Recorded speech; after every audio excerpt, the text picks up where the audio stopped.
A very good morning, children. Hope you all are doing well.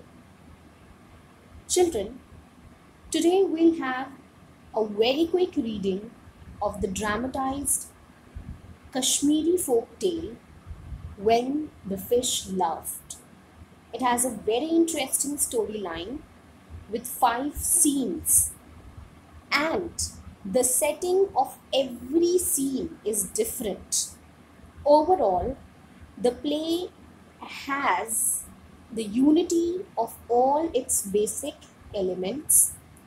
So, the characters of the play are the king, who is the ruler of a kingdom in the valley of Kashmir, queen, who is the king's newly wed wife, wazir is the chief minister of the kingdom, Amir is wazir's son, Bhaskar is a well-to-do farmer, Shivani is Bhaskar's daughter, Hina is one of the queen's maids, attendant, servant, one servant, and that is Bhaskar's servant, and a fisherwoman. Children, scene 1 takes place in an enclosed balcony of the queen's palace. The queen, along with her maids, is sitting in the balcony and is getting amused or entertained by watching people carrying their goods for sale to the town market. She hears the raucous cry of a fisherwoman, raucous, loud, harsh cry of a fisherwoman, and hearing her voice, she instructs Hina to buy some fish from the woman. The queen gets disappointed to hear that the fisherwoman sells male fish, as no male apart from the king is allowed to enter into the queen's palace, so she refuses to eat the male fish. Right then, a loud laughter is heard. Everyone looks around and at each other, looking for the source of laughter, that from where this sound has come, who is laughing. So all wanted to find that, of course, from where is the laughter coming, who is the source of the laughter. And the fisherwoman, she locates that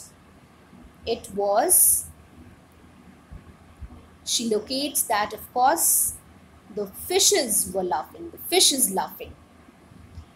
So everybody happens to look into the basket, and when they do so, when everybody looks into the basket, they indeed find that, of course, a fish is leaping, jumping about with its mouth open.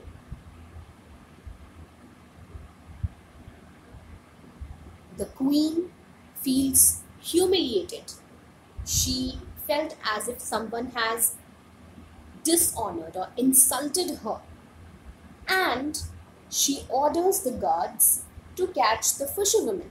But the frightened fisherwoman leaves behind her basket and starts running up the road as fast as her legs can carry her. Meanwhile, the queen angrily marches off into her bedroom. And this is where the scene 1 ends. Now the location of scene 2 changes. Now it is set inside the queen's bedroom. The queen is extremely angry about the incident that occurred with her. She felt as if someone has dishonored or disgraced her. So she instructs the maids to draw the curtains and to leave her alone. The maids, of course, listen to her commands. They draw the heavy curtains and leave the queen all alone by herself. The room is quite dark now. After a while, the king enters hurriedly.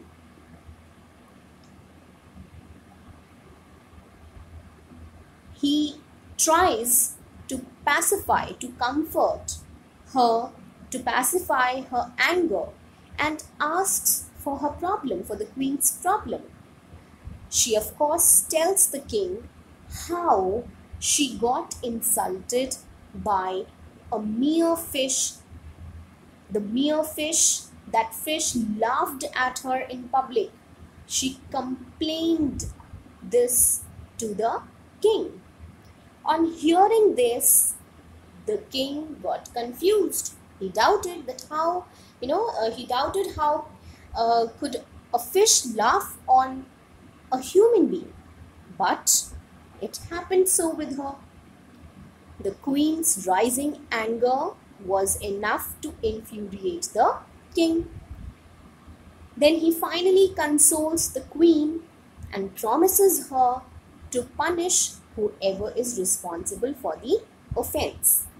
So the scene ends when the king leaves the queen's bedroom, guaranteeing, promising her that of course he would find the culprit and punish the person.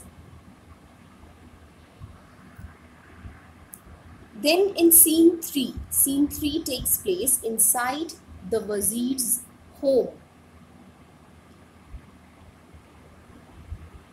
The Wazir is sitting with his head in his hands. Seeing his father, the Wazir's son, who is Amir, approaches him with great concern and asks for the same, that why he is sitting so dejected, sad. So he learns from the Wazir, from his father, that the king would kill the Wazir if he won't find out the reason behind the laughter of the fish within a week's time. Amir gets silent for some time. He thinks about this and then assures his father, the Wazir, that he would surely find the solution to his problem. The Wazir, much without hope, embraces his son, and the scene ends here. The scene 3 ends over here. Next, we come to scene 4, which takes place in a big warm kitchen in a farmer's home, and this farmer is Bhaskar. It is afternoon, of course, and the farmer's young and comely daughter, comely, attractive, pleasant to look at. So she's really attractive, and she is serving lunch to her father, to Bhaskar, who is sitting on a low flat stool with a little table in front of him. And Bhaskar, while Shivani is, serving him the food, the lunch, he shares his experience that had happened with him that day. He tells her that while returning home from the town, he met a strange young man on his way.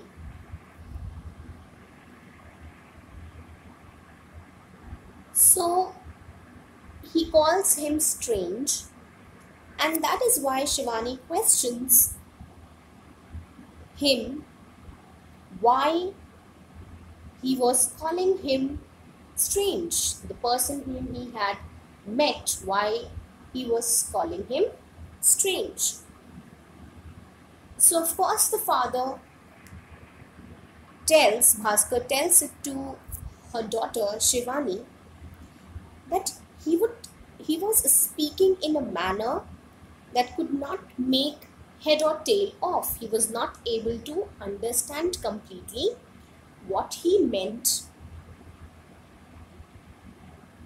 For example, he told her daughter that when he invited him home, he asked Bhaskar if the beams of his house were strong enough.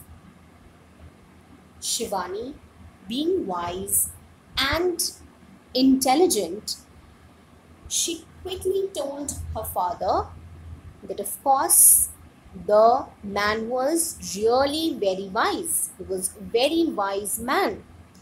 He asked you so that he could know if Bhaskar had enough food to feed him. So she asks her father then where he had left him. So her father replies that of course he had left him standing near the local inn. So she sends a servant with a bowl of porridge, 12 chapatis and a jar full of milk. And she asks the servant to give this person this bowl of porridge, 12 chapatis and a jar of full milk. She also asks the servant to tell the person that the moon is full, there are 12 months in a year and the sea is full of water. She knowingly coded this in such a language so that she could convey to the person about the exact quantity of the food that she is sending. Why? Because of course she knew, she was aware of this fact that Amir was really, the person of course is really intelligent, is really wise. So she uses such a language.